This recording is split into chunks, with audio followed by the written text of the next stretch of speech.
Alan Porter. Alan, what's going on, man? How are you? Doing good, Neil. It's a beautiful day here in North Carolina. I always hear there's a beautiful day in North It Carolina, is. sunny day. What's up Well, with not North? Yeah. So, not every day, that's for sure. But today it is uh, Carolina skies.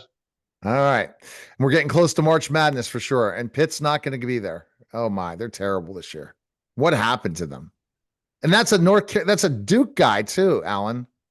Yeah. Ridiculous. Hey, look at Nebraska. They were 20-0, and now they're 21-4. They've lost 4 of the last 6 games. Oh well. At least we're winning something.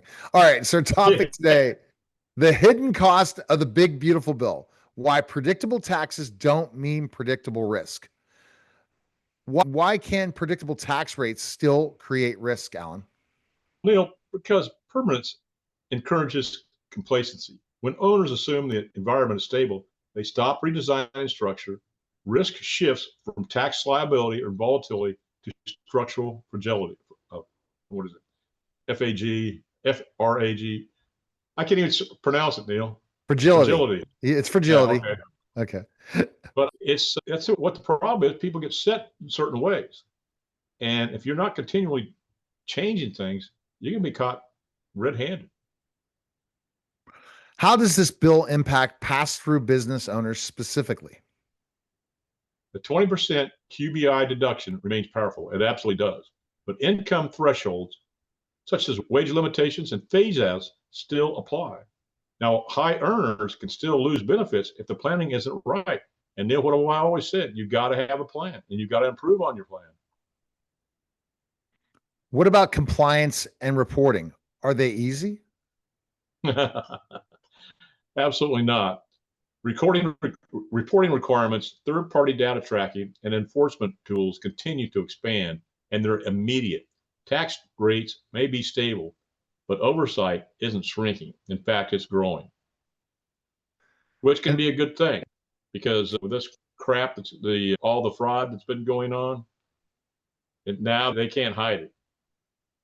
yeah, we got to talk into more AI and tax planning and seeing how AI is able to really check your tax returns and all that and what the IRS is doing. We'll have to do some research and have a conversation about that. I find it fascinating because a lot of times people that have been going willy-nilly might have to watch out now because a lot more audits are going to happen. Yep. Yeah. How does this affect tax planning for business owners? Well, a more predictable tax landscape makes it easier to model after-tax sale of outcomes, but liquidity events still compress income into a single year. And that can really trigger stacked exposure and much, much more in taxes. Yeah, and Alan, you know exactly with your team of professionals, if you sell your business and you get a really good deal, but yet you're going to pay a lot in tax, there's strategies available to really structure this, but it's not going to be, you're not going to get a basic CPA to figure this one out. I'll give you an example. We had one of the client cases that their CPA, they came up with $200,000 more in tax deductions than what my team did. But here's the thing, he didn't look at the whole picture because this guy wanted to buy a $10 million building.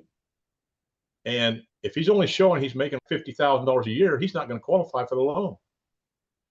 There's a lot of ramifications when it comes to tax planning. It's not just saving taxes. That's why you call it strategic wealth strategies, because strategy is so important.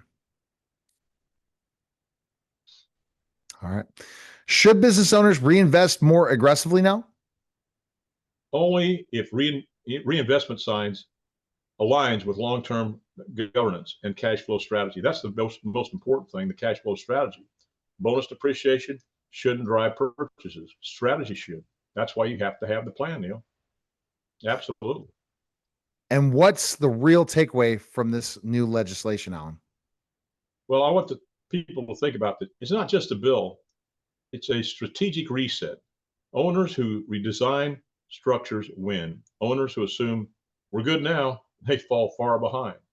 And they're going to continue to fall far behind, especially with AI. If you're not up with AI, you're not out. You're ancient. You're obsolete. And a lot of these people aren't getting their bookkeeping set right and all these different things, and it leads to a lot of headaches. Do you realize that 93% of businesses overpay their taxes by 35%? Wow. 93% overpay their taxes by 35%.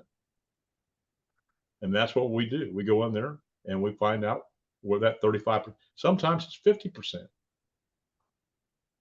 And But how much we I, probably we overpay in healthcare, we overpay in taxes, we my overpay in God, insurance. It's ridiculous. it's just like healthcare. Your big pharmacies, Aetna, Cigna, Blue Cross Blue Shield, the other one, their PBMs are in lawsuits right now. They're pharmacy benefit managers because they're overcharging the companies and the individuals anywhere from 20 to 40% over healthcare costs because they control another thing. They control where you can go get your drugs, your prescriptions. As an example, if you're with this one plan, the only place you can get is CVS as an example. And let's say that is $150 for that prescription. You go down the street to Walgreens or whatever, it could be $50. But I mean, it's just getting changed, but not fast enough because it's costing the American public billions of dollars. All right. We appreciate it. The best place people can go is your website, strategicwealthstrategy.com, or email you at strategicwealth, the number 0 at gmail.com, or call you at 910-551-1046. And lastly, Alan, you don't charge for consultations, which I can't Yeah, believe. I don't charge consultations. I'm very passionate about what I do, but I want to educate people to think outside the box, conventional financial planning, because it'll change their financial, not only their present financial situation, but it'll change their future financial situation, not only for themselves, but for their family and a legacy that we can create for these people. Okay. All right. Fantastic. We appreciate it, Alan. Thanks again. All right. That Thank was you, the Luke. Strategic Wealth Strategies podcast, guys. Take care.